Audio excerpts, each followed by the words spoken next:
มอนไอจ้อยแลไอคัดใส่งานกันขึงหลักหมักแดงดำปูมันแทงยาวเฮไอจ้อยเอาปืนมาในไอเขาก็ใส่ไว้ในกุยยุยักษ์ในกำมือวันนั้นไอจ้อยก็เอาปืน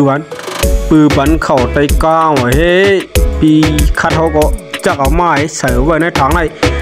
เลยมอนก็มาขึงนะหลักแหล่ปีจ้อยหลักแหล่น้องก็ได้จันเข้ายำไปกะเลยกุนจันยามีเมยามีจูในมือแหนเมื่อเมาจำนางยีในดิจิกว่าไหน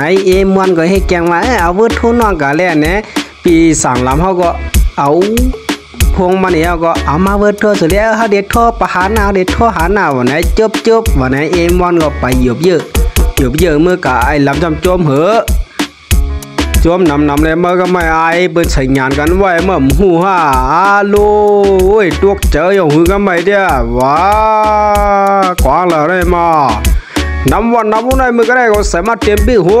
ไอ้คัดอะไรมาจุยอะไรก็ได้เมื่อมาได้หมักก็ได้มันหายกันเลยนะก็มันนำมือหายสายฮัลโหลมาก็มันหานะฮัลโหลก็มันนำมือมันฮัลโหลเกี่ยผัดดันมันหลักเก้าเกี่ยมาเฮ้หายกันนั่นได้ไหมฮัลโหลเฮียลาดีที่ไหนเนี่ยมาเผลอเนี่ยอยู่มันหลักห้องไว้เลยนะฮัลโหลก็จุบชอบสาวโมมือก็ได้เอาลืมตัวไปเลยว่าไหนไอ้ลามจะลำไหนเอาให้โทรหลุดเข็นมือเอาให้ไอ้คัดขายจ้อยได้ส้มปีเจอเยอะไอ้จ้อยมาออกมามันเมื่อว่ะฮัลโหลมันเมื่อมา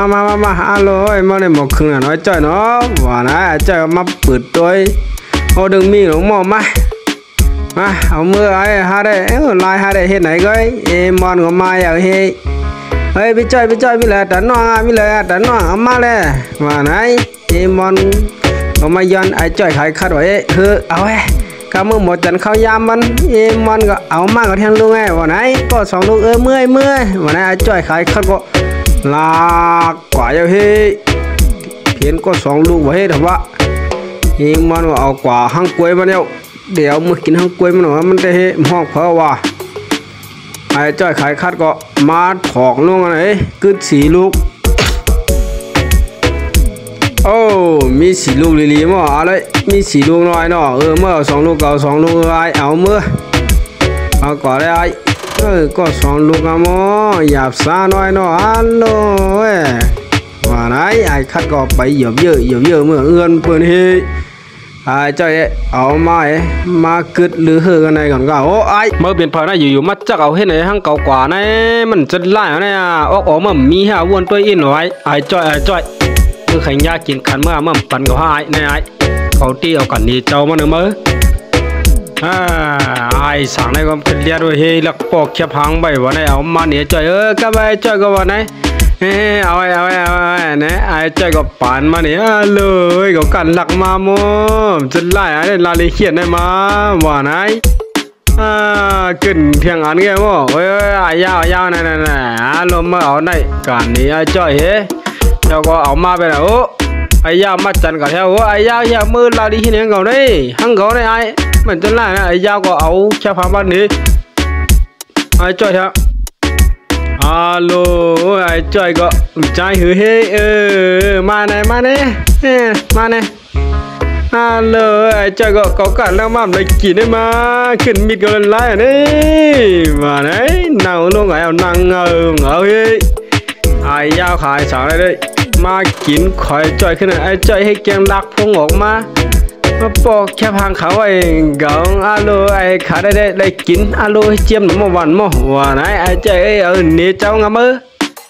ยังงเจอมั้งอยู่มาเอาห้องกว่าให้ไหนเนี่ยทางว่ากับเลียดไทยว่าไหนไอ้ใจก็ว่าโอ้ยปีสามล้ำไอ้กูนั่นหลักหมักแดงเต้าปี3 ล้ำนะฮัลโหลไอ้ไหนลูกหากินกันได้ลูกเป็นไอ้ขาย2 ก้อนเลยนะว่าไหนไอ้ใจก็เอามาเนี่ยสั่งลำก็ว่ามาด้วยว่าลาลีทั้งเก่าเนี่ย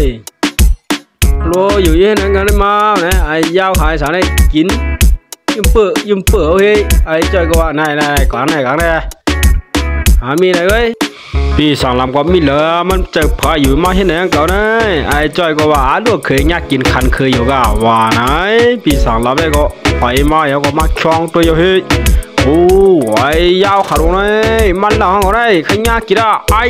เหี้ยอะไรคือเราห้องก็มากินแล้วได้ห้องก็รู้นะอารมณ์ใจข้าม